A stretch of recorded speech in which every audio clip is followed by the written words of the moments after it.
दुनिया भर में एक तरफ जहां सभी मुल्क कोरोना वायरस के खिलाफ जंग लड़ रहे हैं, वहीं दो देश आपस में युद्ध में उलझे हुए हैं।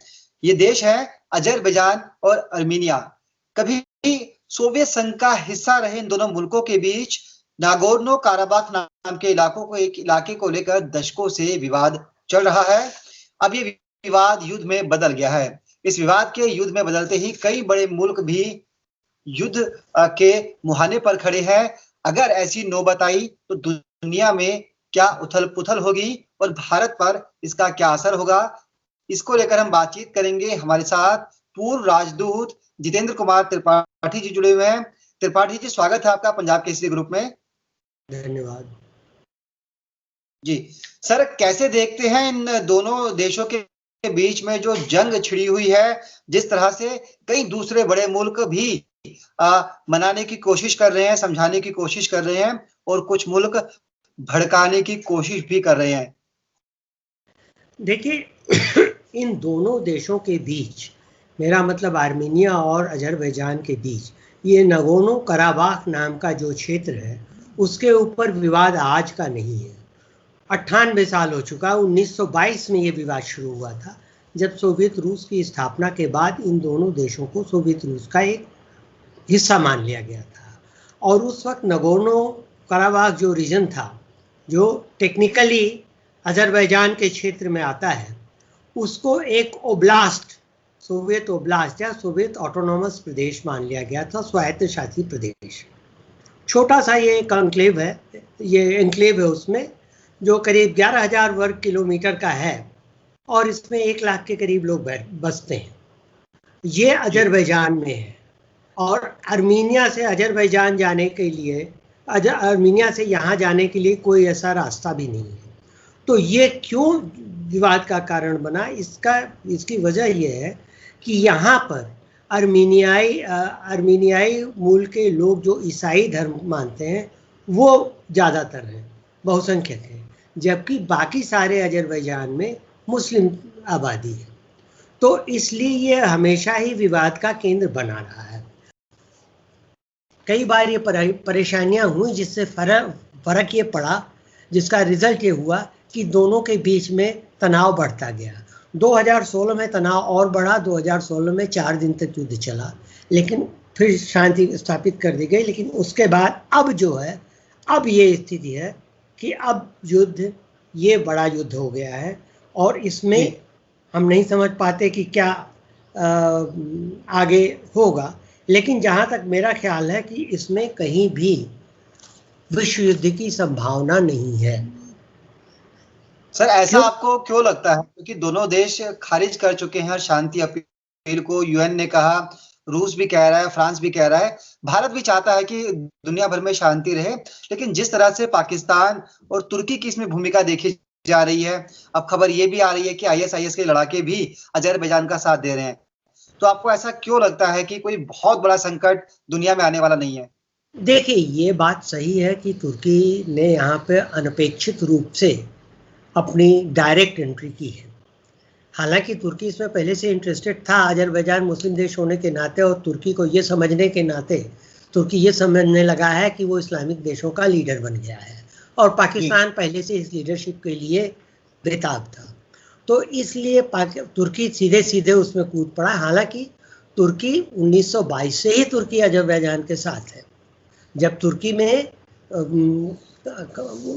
मुस्तफा कमाल पाशा की सरकार थी तब से, हालांकि मुस्तफा कमाल पाशा की सरकार जो लिबरल थी, लेकिन फिर भी तुर्की ने अजरबैजान का साथ दिया है। पाकिस्तान ने इसलिए दिया कि पाकिस्तान को एक तरह से क्विड प्रो को, जो कि बदला चुकाना, कर्ज चुकाना है, क्योंकि तुर्की ने एक तो FATF पे पाकिस्तान का साथ दिया, दूसरे कश्मीर के मामले में पाकिस्तान का साथ दिया। तो अब तुर्की का जहां मामला आता है, पाकिस्तान वहां नेचुरली खड़ा होता है। अब मुझे इसलिए लगता है कि ये विश्व युद्ध में नहीं बदलेगा, क्योंकि इससे पहले देखिए, पिछला विश्व युद्ध 1945 में ख़त्म हुआ था। उसके बाद कई ऐसे मौके आए, कई ऐसे संघर्ष और युद्ध हुए जो कि इससे ज़्यादा बढ़ के थे, जिसमें से भारत पाकिस्तान के बीच में 1947 का संघर्ष, 1965 का युद्ध, 1971 का संघर्ष, कारगिल संघर्ष, भारत चीन के बीच में 1962 का संघर्ष, और कोरिया का संघर्ष, वियतनाम का युद्ध, और अभी जो चल रहा है सीरिया का युद्ध। लेकिन ये कोई विश्व युद्ध में नहीं बदले हैं, एक तो हिस्ट्री की वजह से। दूसरी चीज ये है कि अमेरिका और रूस और फ्रांस तीनों के हित इसमें है अजरबैजान और आर्मीनिया में शांति स्थापित करने में, क्योंकि अजरबैजान के पास गैस का अकूत भंडार है जिसको रूस और अमेरिका दोनों ही इस्तेमाल करना चाहते हैं। जी सर, खबर यह है कि 1990 के अंदर भी जब ये नागोर्नो काराबाख में युद्ध हुआ था, उस समय भी पाकिस्तानी सैनिकों के या पाकिस्तान के होने की संभावना वहां मिली थी। अब चूंकि फिर से दोनों देशों के बीच में युद्ध हो रहा है और जिस तरह के ऑडियो वीडियो सामने आ रहे हैं उसमें कहा जा रहा है कि पाकिस्तान भी कहीं ना कहीं इसमें बिन बुलाए युद्ध में कूदना चाहता है। भारत की अगर हम बात करते हैं तो भारत की संभावनाएं कहाँ तक, अब भारत को कहाँ देखते हैं? अगर भारत को दोनों देशों में से किसी का साथ देना हुआ तो क्या माना जाए, क्या हिंदुस्तान आर्मीनिया के साथ होगा?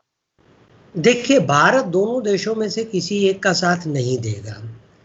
As a matter of policy Bharat यही कहता रहेगा और कहता रहा है कि दोनों देशों को शांतिपूर्ण ढंग से इस समस्या का समाधान करना चाहिए। उसके पीछे सिर्फ यही नहीं है कि हम एक हाई मॉरल ग्राउंड पे खड़े हुए हैं और देशों को उपदेश दे रहे हैं। हमारा अपना भी स्वार्थ है। देखिए, कश्मीर को हम अपना मानते हैं। अब उस कश्मीर में अगर पाकिस्तान आतंकवाद फैला रहा है तो और कह रहा है जनमत संग्रह होना चाहिए, हम वो नहीं मान रहे हैं। हम ये नहीं मान रहे किसी भी देश की सीमा में स्थित किसी राज्य के छोटे से टुकड़े में जनमत संग्रह करके दूसरे देश को उसको सौंपने की बात की जाए। जब हम अपने लिए वो नहीं करते तो हम भी नहीं मानेंगे। अगर हम ये कहते हैं देखिए इसमें फर्क है। अगर हम ये कहते हैं कि आर्मीनिया के जो नागोर्नो काराबाख के जो लोग हैं वो आर्मीनिया के साथ मिलना चाहते हैं, तो अगर हम ये कहते हैं तो उसका सीधा इम्पैक्ट हमारी पॉलिसी पे पड़ेगा। कल को पाकिस्तान कहेगा कि कश्मीर के लोग हमारे साथ मिलना चाहते हैं, वहाँ आप जनमत संग्रह कराइए। दूसरी चीज़, अगर हम अजरबैजान का साथ देते हैं तो वहाँ समस्या ये है कि अजरबैजान में एक छोटा सा इलाका नागोर्नो काराबाख का 11,000 स्क्वायर किलोमीटर का, जिसमें 1 लाख लोग रहते हैं, 90% आर्मीनियन ईसाई।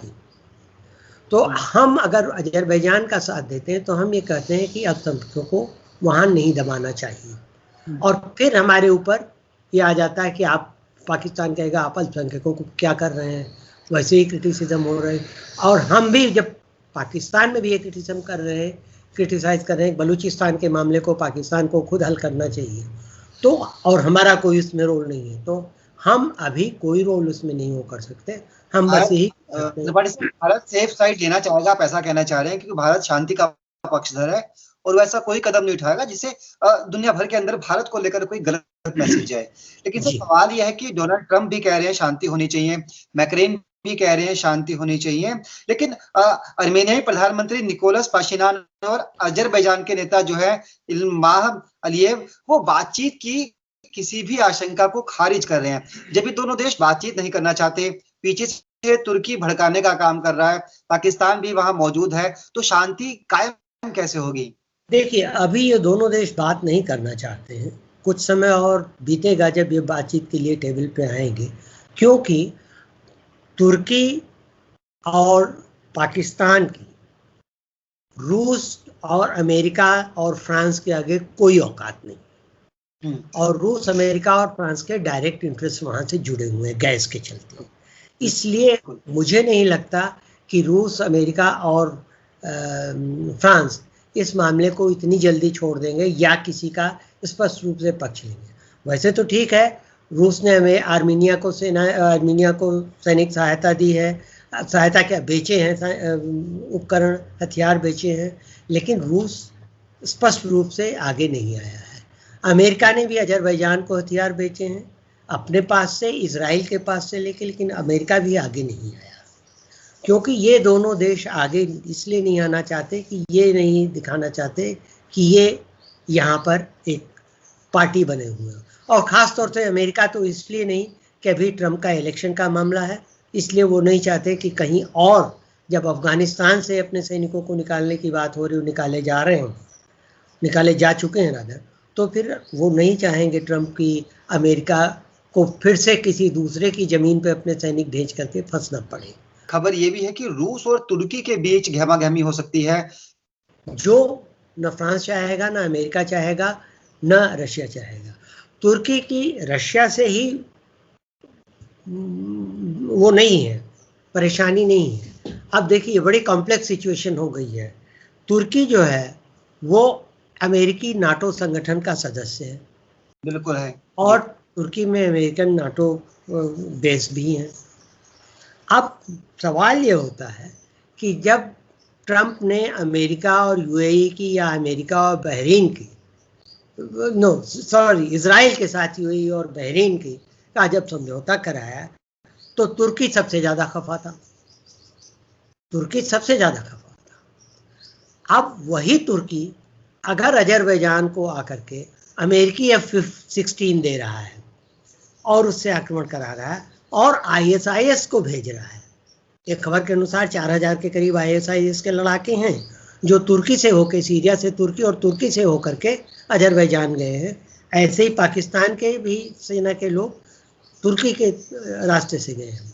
तो अब अगर जिस ISIS से अमेरिका लड़ता रहा है, चाहे वो अफगानिस्तान हो, अफगानिस्तान में तालिबान था लेकिन ISIS की भी थोड़ी सी प्रेजेंस थी, चाहे वो इराक हो, चाहे वो सीरिया हो, तो जिस ISIS से अमेरिका लड़ता रहा है उसका समर्थन करना या उसके लड़ाकों को भेजना एक पक्ष की ओर से तुर्की द्वारा, ये अमेरिका को भी सहन नहीं होगा।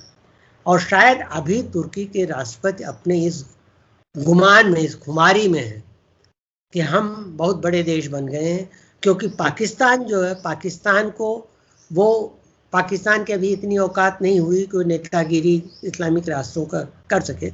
नेतागिरी करने की उसने कोशिश की थी, लेकिन जब सऊदी अरेबिया और यूएई ने उसको झिटक दिया, उससे कर्जे सारे वापस ले लिए, तो पाकिस्तान ज़्यादा बोल भी नहीं पा रहा है। इसीलिए क्योंकि पाकिस्तान बोलेगा अगर सऊदी अरेबिया या यूएई के खिलाफ, तो लाखों की संख्या में वहाँ पाकिस्तानी लोग काम करते हैं जो पैसा बेचते हैं, जिसके बल पे पाकिस्तान चल रहा है। तुर्की के साथ ये स्थिति नहीं, तुर्की की अर्थव्यवस्था ज़्यादा अच्छी है इसलिए, लेकिन पाकिस्तान के पास न्यूक्लियर पावर है, इसी के चलते वो कर रहा था। लेकिन तुर्की के पास अर्थव्यवस्था ज़्यादा अच्छी, इसलिए तुर्की ये सोच रहा है कि वो इस्लामिक देशों की लीडरशिप लेगी, लेकिन वो हो नहीं पाएगा। भारत इस मामले पे अभी साइलेंट नजर आ रहा है, कोई खास स्टेटमेंट भारत सरकार की तरफ से नहीं दिया गया है। चूंकि बड़ा मुल्क है, दुनिया देखती है भारत जब बोलता है, और भारत के कई दुश्मन मुल्क भी इस युद्ध में कूदे हुए हैं, खासतौर पर पाकिस्तान जिस तरह से छद्म युद्ध करता रहता है, पाकिस्तान की फितरत है। सर, इसकी वजह आपको क्या लगती है कि सिर्फ जो एक सर्वे की बात आपने कही, जम्मू कश्मीर में जनमत संग्रह, सेम अजरबैजान की तरफ जनमत संग्रह, क्या एक वही एक पॉइंट है जिस वजह से भारत चुप है, या आप और भी कुछ इसमें एंगल देखते हैं? क्योंकि आप भारत के राजदूत रहे हैं, अलग अलग मुल्कों में आपने काम किया है, आपको क्या लगता है भारत अभी चुप क्यों है?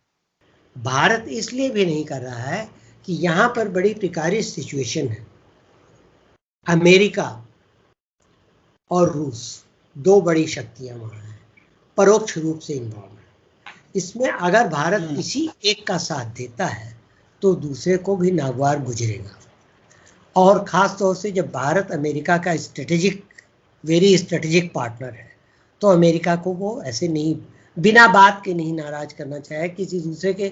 वो वही है ना, बेगानी शादी में अब्दुल्ला दीवाना वाली बात, तो वो नहीं करना चाहेगा कि उससे अमेरिका कहे भाई आपको क्या पड़ी है। रूस को भी इसलिए नहीं नाराज करना चाहेगा कि रूस से हमारा बहुत पुराना रिश्ता है। लोग भले ये कहते हैं कि रूस थोड़ा सा अब पाकिस्तान की ओर झुक रहा है या ये वो बात नहीं है। रूस पाकिस्तान की ओर नहीं झुक रहा है, जितना हमारा रिश्ता, जैसे चीन का रिश्ता पाकिस्तान के साथ बहुत पुराना ऑल वेदर, वैसे ही हमारा रूस के साथ। फ़र्क ये है कि चीन सिर्फ बॉस है, हमारे यहाँ रूस बॉस नहीं है। हमने रूस की कई बात नहीं भी मानी, तो तब भी हमें रूस को रूस को बिना मतलब के नाराज नहीं करना पड़े, क्योंकि ये तो बहुत बिना मतलब की बात हुई ना। पैलेस्टीन में भी देखिए, हमने इसीलिए वहाँ हमने किसी का साइड नहीं लिया, हमने यही कहा कि इस मामले का बैठ करके आप लोग हल निकालें, पैलेस्टीनियों की स्वतंत्रता, आई मीन उनकी सुरक्षा भी जरूरी है और क्षेत्रीय शांति भी जरूरी है। यही चीज हमने सीरिया के लिए कही, यही चीज हमने यमन के लिए कही, तो हमारा वो स्टैंड रहा है। लेकिन उसके पीछे वही, जैसे मैंने कहा कि एक ही कारण नहीं है कि हमारी पॉलिसी बनने के भी कई कारण होते हैं। तो दूसरा कारण यह है कि वहाँ बड़ी शक्तियां जब इन्वॉल्व हैं, जो कि निकटस्थ है वहाँ, जिनका कि सीधे साधा इंटरेस्ट है, तो हम क्यों आखिर वहाँ पर इन्वॉल्व हो जाए जबरदस्ती। जी चलिए सर, बिल्कुल आपने बखूबी समझाया कि भारत इसलिए भी चुप है क्योंकि भारत शांति की राह पर हमेशा चलता है, बड़े भाई की भूमिका को अपनाता है भारत, न सिर्फ पाकिस्तान के मामले में बल्कि दुनिया में कहीं भी जब इस तरह की स्थिति आती है तो भारत का रुख बड़ा साफ होता है, जियो और जीने दो, शांति के साथ रहो। लेकिन जितेंद्र जी, आपका बहुत बहुत धन्यवाद, आपने कीमती समय दिया पंजाब केसरी को, मुद्दे पर बेबाकी से चर्चा की, हमारे दर्शकों को समझाया कि क्या भौगोलिकीकरण है, किसके फायदे कैसे जुड़े हुए हैं और शांति कायम होने से किस तरह से पूरी दुनिया को ही फायदा होने वाला है। बहुत बहुत शुक्रिया पंजाब केसरी से बातचीत के लिए आपका। Thank you sir.